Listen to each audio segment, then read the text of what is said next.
मवियाचं एक शिष्टमंडळ महिलांचं राज्यपालांना भेटलं, त्याच्याविषयीच्या प्रतिक्रिया होत्या। आता एका ब्रेकिंग न्यूजकडे आपण वळूया।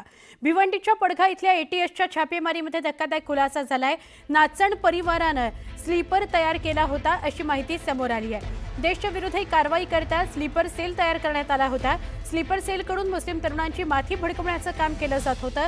15 तरुणांना जबाबदारी देण्यात आली होती। या घडीची महत्त्वाची बातमी, काल 22 जणांचं एटीएसचं एक पथक हे पडघ्यामध्ये बोरिवली या गावात छापेमारी करताना दिसलं आणि नंतर लक्षात आलं की नाचन याच्या घरावर हा छापा टाकण्यात आलेला आहे। आता जी बातमी येते ती याहून महत्त्वाची आहे की देशविरोधी कारवाई करता स्लीपर सेल उभा केलेला होता या नाचननं आणि त्यामध्ये काही तरुणांची माथी भडकवण्याचं काम दिलं गेलेलं होतं। साधारणपणे 15 तरुणांना ही जबाबदारी दिली गेलेली होती। महत्त्वाची बातमी, एटीएसच्या छापेमारीमध्ये काय समोर आलंय तर हे समोर आलेलं आहे।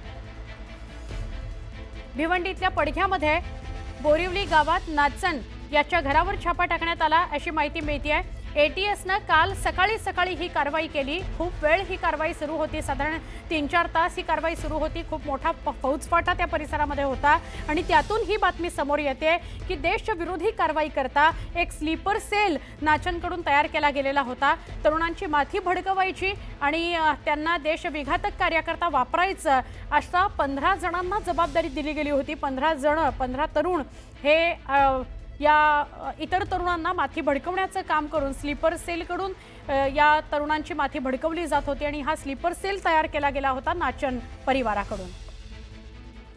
या घडीची मोठी बातमी आहे। एटीएसच्या छापेमारीत काय समोर आलं तर धक्कादायक खुलासा समोर आलाय। एटीएसनं 22 जणांच्या टीमनं काल पडघ्याच्या बोरिवली या गावामध्ये छापामारी केली होती। नाचन याच्या घरावर छापेमारी झाली आणि हा नाचन सगळ्यांना परिचित आहे। बॉम्बस्फोटामध्ये तो सहभागी होता आणि त्यानंतर अजूनही तो दहशतवादी किंवा देशविघातक कारवायांमध्ये सक्रिय असावा अशी माहिती मिळाल्यानंतर त्याच्या घरावर छापा टाकण्यात आला।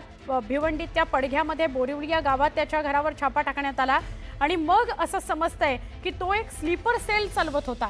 15 तरुण होते जे त्या स्लीपर सेलमध्ये काम करत होते आणि त्यांना काम काय दिलं गेलं होतं तर तरुणांची माथी भडकवायची आणि देशविघातक कृत्य करायसाठी त्यांना तयार करायचं।